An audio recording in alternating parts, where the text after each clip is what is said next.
Awaken to hair growth. Awaken to hair growth because there is possibility to get your hair back. Awaken to hair growth because we're not told that we're able to conquer and overcome alopecia. Awaken to hair growth because I want to be a positive light and beacon for you because I've healed my alopecia and now I help others do the same with different types of alopecia, men, women, children of all ages, of all races and ethnicities.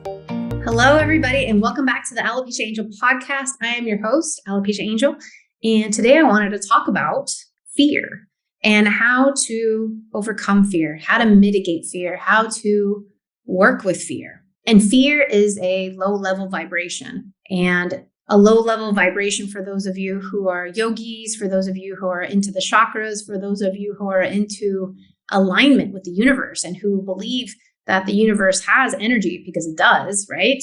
The world is revolving and evolving. And, we're not just humans on this earth. We have sunshine, which has energy. There's plants all around us that have energy. Humans have energy. We all have energy. And so the energy you hold in your body is very important because this gives off a certain vibe, right? This gives off a certain energy, right? And so fear, as it's come to know, is false evidence appearing real. And the fear of losing hair, the fear and uncertainty of hair growth can cause numerous situations, including depression, anxiety, including panic attacks, including, seeing the worst case scenario. It can lead to so many things and trickle into so many different areas of your life.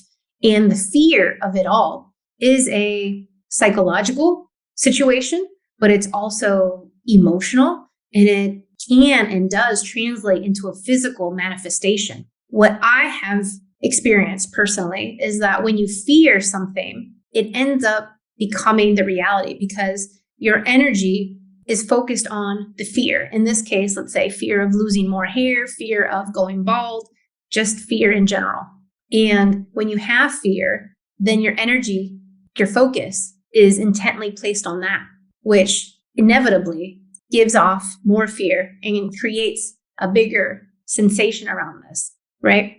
Haven't you ever saw that, let's say you're car shopping and all of a sudden you like the VW bug, right? The Volkswagen bug. And then all of a sudden you start seeing them on the freeways, in the shopping centers, at school, at work, you start seeing VW bugs everywhere and you start to notice them everywhere. This is how vibrations work. This is how energy works, is that once you start going down the road of, I fear this, that, I fear hair loss, I fear going bald, I fear this, I fear that, then more of that will come up. More of that will come up into your sphere, into your realm, into your life. More of those thoughts, more of that energy, more of this negativity will recycle and continue on a loop. It's almost like the parrot, right? The parrot who only has 1 or 2, 3 things to say and says it all day long. Same thing. It's a loop in our head that continues to feed our fear. And yes, many of you have gone bald. Yes, many of you have grown your hair. Yes, many of you are bald right now. Yes, many of you are losing your hair right now. But that doesn't mean that we need to fear the worst case scenario. So how do we fix this? How do we get out of that loop? How do we get out of that fear mode, right? There's a mode. There's a mode of action, a mode of fear, a mode of hair growth, a mode for everything in our lives. How do we get out of the fear? Well, first off, we start with moving towards the fear and start peeling back the layers. And maybe this could be a journaling exercise where you start writing down, okay, what is my biggest fear? Or what's the fear surrounding my hair loss? And then name out what's going on there. What is, things that are true and factual, and just look at it as factual. What are things that I can control? And then start naming those things out. And then potentially from there, start looking at, how can I resolve this? What solutions have I given it that did work, did not work? What solutions can I give it now? What are my opportunities, right? Because if you look at this in a strategic manner, you start to see what are the strengths, weaknesses, the opportunities, and the possibilities to resolve it. What are other options, right? If you're listening to me, it's because you're considering the alternative option of healing with the Hair and Heal program. And I commend you for that, because it is a leap of faith. But at the same time, staying in fear, staying in hair loss is also not a situation that many want or many want to opt for. The option of not doing anything also doesn't help you, right? If you're going through hair loss right now, going through the route of medications won't garner results. Going the route of the shampoo, serums, potions, lotions, injections, let's say the serums and laser caps, PRP, etc., won't render results. The solution of, buying the fancy supplements won't render results. The solution of all these things you're not seeing. And this is why you're listening to me. This is why you're, giving an alternative approach an opportunity. So thank you for that. But also thank yourself, because at the end of the day, this is about your hair. I already have mine. I struggled through mine. I got it. And now I have a proven method. So you can get your hair back. Struggling is optional. So in terms of fear, the next thing is to move closer to it. So what opportunities do you have? What would my next steps look like? And what would this realistically, look like in my life? And start to approach it in that type of manner. The next thing you would want to do when it comes to fear is to see, okay, switch it. Instead of hair loss, how can I turn this into a positive and move into hair growth, right? Look at the opposite of what you fear. If you fear bed bugs, or if you fear, spiders, what's the opposite? How to give the solution to bed bugs or to spiders in a different way, from a different perspective. So for example, I was living in Europe at one point, and there was tons of mosquitoes. In the Netherlands, I don't know why, but in the Netherlands, they have no screens. There's no screens for the windows. It doesn't matter if you rent an apartment or you own the house. The housing there is made such where they don't believe in screens for flies or mosquitoes or anything. Come summertime, if you live next to a canal, you will be eaten alive by mosquitoes. And there was no way for me to create a solution unless it was to put in mosquito screens into the apartment I was renting. Because I was renting, I didn't want to purchase, specialized mosquito screens for this apartment, right? Because I knew it was going to be short term. So what had happened? I came up with a bunch of ideas. I came up with, getting plants and having potted plants in my house that were to repel mosquitoes naturally. And then I also had the idea of actually, let's say, buying one of those bed nets, right? So it's one of those kind of drapes that drapes over your bed so you can sleep at night without having mosquitoes. And that also helped. So between the two things, the bed net at night, and then also, the plants that repelled mosquitoes naturally, you were able to have a house that was cool at night with open, fresh air, because that's another thing in Europe. There's no air conditioning. Air conditioning is non-existent. And so you have a trifecta here. You have living in by the canals, which are laden with mosquitoes. You have no air conditioning because for some reason they don't believe in it.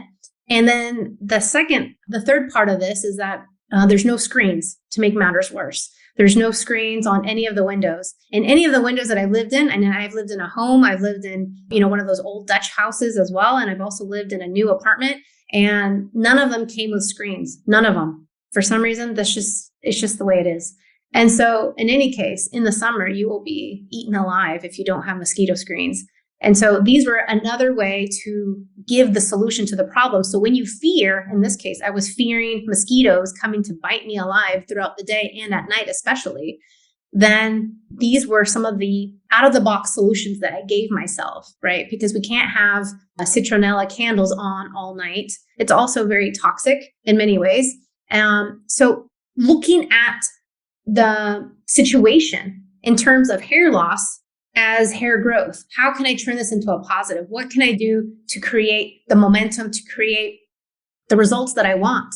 And really looking at the psychology of overcoming it, because it does create a fear of failure. It does create the fear of uncertainty. And when it comes to the fear of failure, let me just say that there are so many people out there who have failed so many times, but it's because of the failures that were able to get to the success. I failed hundreds and hundreds of times throughout the 3.5 years that it took me to grow my hair. But that failure never stopped me. I kept going.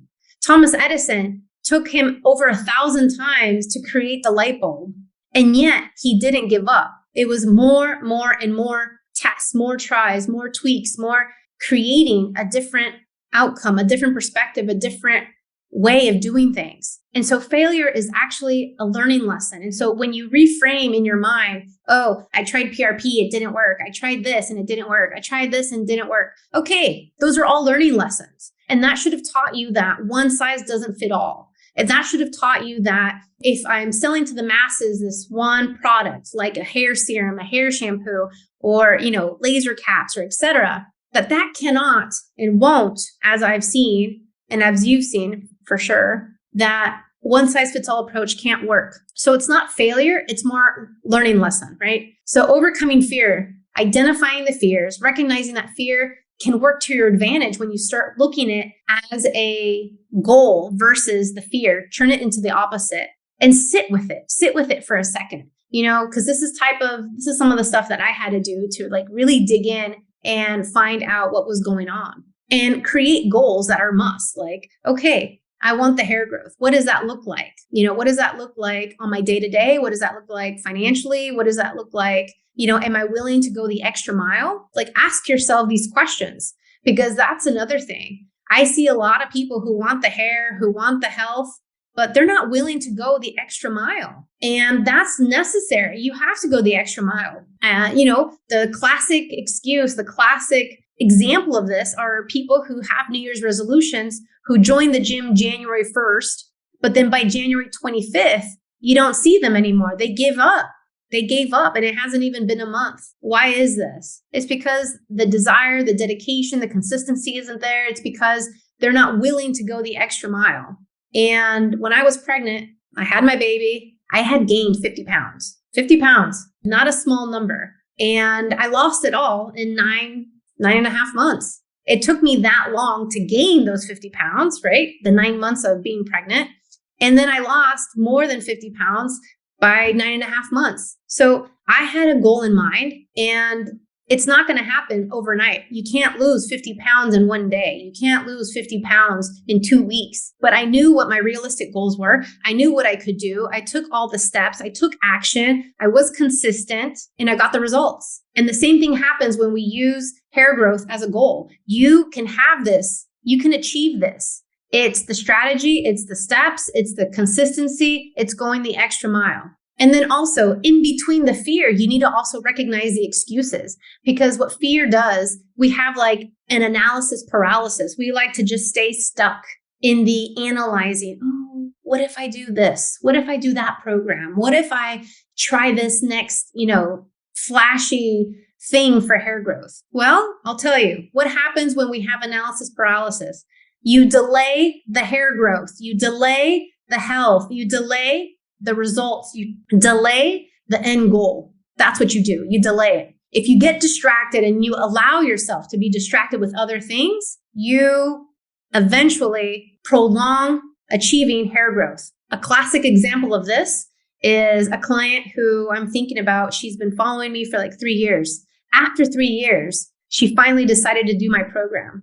And she did the program. We did coaching. We did, the evaluation. We got through her blind spots and everything. And lo and behold, in 2 weeks, she saw hair growth. In 2 weeks, she saw hair growth, and she continues to see hair growth. What was holding her back? Analysis paralysis. What was holding her back? The fear that this won't work for me. She held herself back 3 years, 3 full years of not seeing hair growth just because of the fear, just because of being paralyzed by analyzing all the options, just by allowing herself to be distracted.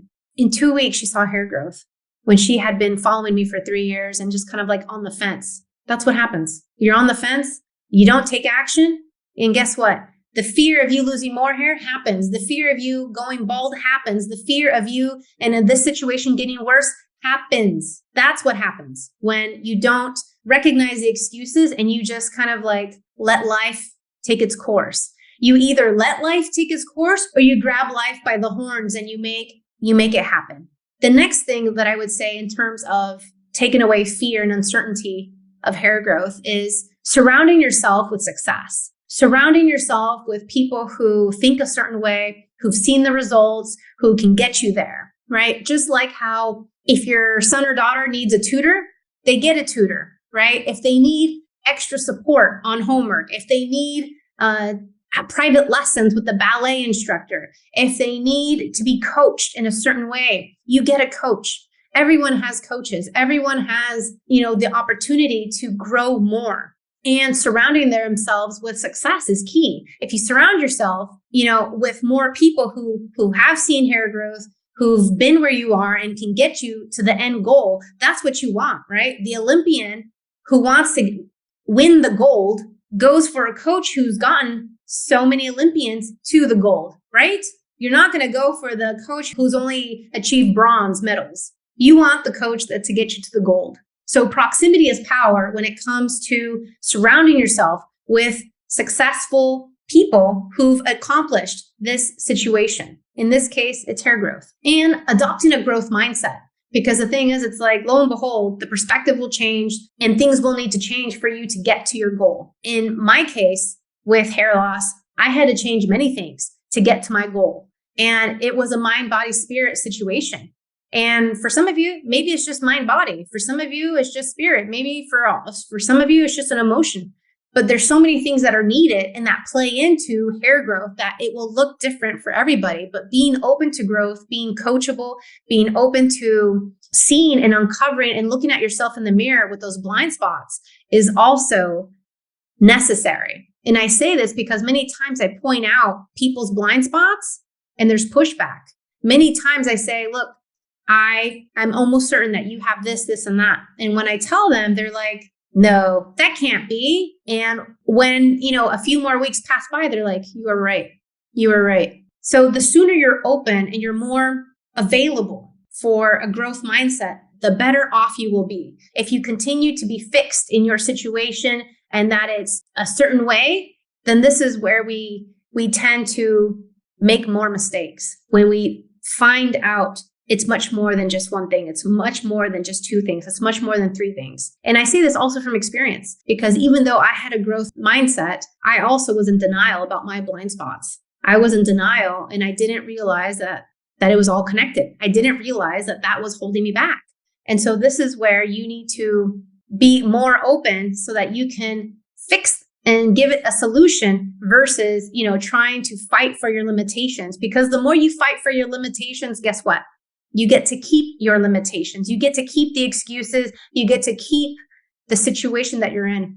And I know you don't want to be in it. I know you don't want any more hair loss. I know you don't. So find value in pain. And no one likes pain. No one likes discomfort, but we have to go to great lengths to avoid it. But pain is a profound teacher. And if you accept that your life and your efforts to achieve your goals will be painful at times, painful experiences become opportunities for growth. When you let go of the pain as a threat to your survival, it loses its power and becomes another tool for overcoming fear. Everyone experiences hardships in life. It doesn't matter whether your setbacks are personal or professional. What matters are the lessons you take from those experiences and how you apply them to your future. Instead of letting a fear of uncertainty due to your past experience dictate your decisions, actively choose to learn from those painful moments to be in control of your own life. And I will say that alopecia was one of my biggest teachers ever. Biggest teachers ever. Mind, body, spirit. Absolutely. Biggest teachers. It taught me I can do anything. It taught me I can achieve anything despite what doctors said, despite what the internet says, despite what forums say, despite with all the negativity and people that were saying to me, I can do anything despite all that. And I know you can too. 100%. It's all within us. It's within everybody. We all have the same opportunity. We really do. And when it comes to alopecia being a teacher, it taught me humility. It taught me, that health is much more than just what you see on the outside.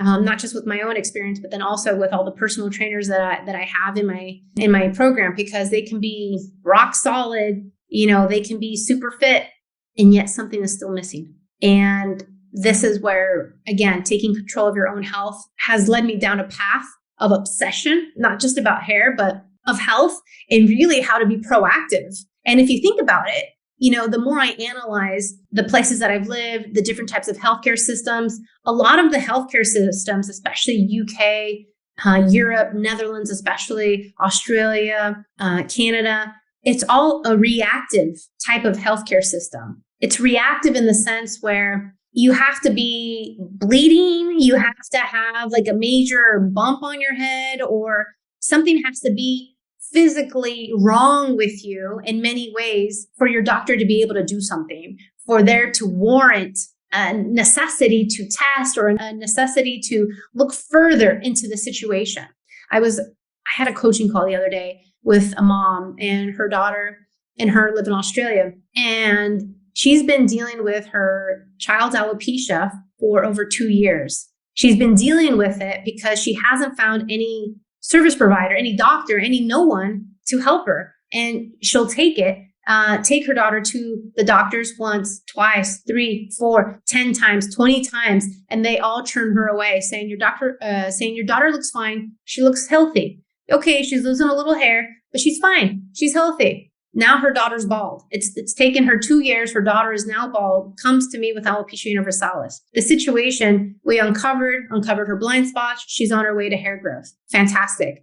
But why did this mom have to wait 2 years for this to happen? And it's because the healthcare situation in many countries is set up not in your benefit, but in theirs. And this is also part of the problem. But this is also why in the program, I empower you to take health into your own hands, because if you don't, no one else will. If you don't set the stage for success, then you will continue to fumble and continue to see hair loss and continue to be in this vicious cycle. And so this is where you can, take the bull by the horns and be done with alopecia, be done with hair loss once and for all. You really can. So the value in pain, in these painful moments, in the painful struggle, is a huge learning lesson. And it also allows us to overcome fear, because once you get through that pain, once you understand that pain is a necessary process many times to get through it, right? For example, if I want to build muscles and I need to go to the gym, I have to tear down the muscle for it to build up. That's what the muscle happens. If any of you lift weights, you know this. You have to tear up the muscle for it to build up and to grow bigger. So whether that's glutes, arms, back, biceps, etc., you're tearing the muscle for it to grow bigger and to be stronger. And that's exactly what many things in life do to us. When it's a painful process, when it's challenging, tearing down to build up, tearing down to build up is necessary for that growth. And so sometimes it is a painful process, but it's so worth it. I wouldn't be sitting here today not just valuing my health, but also valuing my hair and valuing the, life in a different way. Everything tastes different today than it did 8, 10 years ago. Everything tastes and looks different to me today, not just because of the food, but also because of that taste of success, the taste of achieving your goals, the taste of overcoming something that everyone else told you couldn't be done. So visualizing our goals is also part of overcoming fear, visualizing our goals and getting to that place and having it present every day. And every day that I was going through alopecia, that I was going through more and more hair loss, that I was going through the ups and downs, I knew deep down I would get all my hair back. And I have, and I did, and it stayed with me. Even beyond COVID, even beyond a pregnancy, even beyond stressful times, even beyond so many other things that life throws at you. And I still have all my hair. Alopecia has not returned. And then finally, it's like, accept that you might fail. Accept that life is a roller coaster. Things get in the way. Accept that in your journey of healing, in your journey of hair growth, in your journey of fearing hair loss, that sometimes you will have a mistake. Sometimes you will, for lack of a better word, feel like you're not doing enough. Sometimes you will feel and potentially not do everything consistently, right? Even when I was going to the gym and, trying to lose these 50 pounds, there was days where I was eating outside of what I should be eating to lose weight. There was times where I was, let's say, eating more sweets or eating more carbs or eating whatever it was, that I knew it was going off. And it's okay. Give yourself some slack. Give yourself some grace. But At the same time, next day, all right, pick it back up. We got to do this again. Let's go. Get back on that horse. And if you dropped off the horse, you can come back on. Healing hair loss, healing and getting to your goal of hair growth is always there for you. And I'm always here for you. So if you've done the program, you've got sidetracked with life, with COVID, or with other things, happy to help. Come back. You can do this again. And for those of you who haven't started or who are still on the fence, analysis paralysis, make a decision because things can get worse real quick. I've heard it within 24 hours, within 2 weeks, within 3 months. Alopecia hair loss can set in and you're going from 0 to 60 with some hair loss to full hair loss. So, the choice is yours and the power is in your hands to reverse the situation now or later or at any time that you feel ready. But this is where overcoming fear is that next step, because if not, it'll take hold of you. It'll have more power over you. And when in reality, if you face it, you can overcome it in less time. If you face it, you can turn it into a positive. If you face it, you can also achieve the goals. You can also recognize the excuses. You can surround yourself with success, adapting the growth mindset, finding value in the pain, in the painful process of doing this, and understanding that this is all a life lesson. Alopecia is a life lesson. It's a life lesson that doesn't have to shackle you to the ends of the earth. It doesn't have to be the end all be all for the rest of your life. It's not your destiny. It's not. You can overcome this in less time, but that's up to you. What took me 3.5 years can take you less than 2 months. But again, that's up to you. I hope this has helped you with overcoming fear, overcoming the uncertainty, because I can understand where you're at. I was there. I've been there. I've done that. But you can face your fear. You can overcome this in less time. Take care. Thank you for listening to the Alopecia Angel podcast, a positive light in healing alopecia. You can do this and we can help. Spread the word that reversing alopecia is possible by telling your friends and family.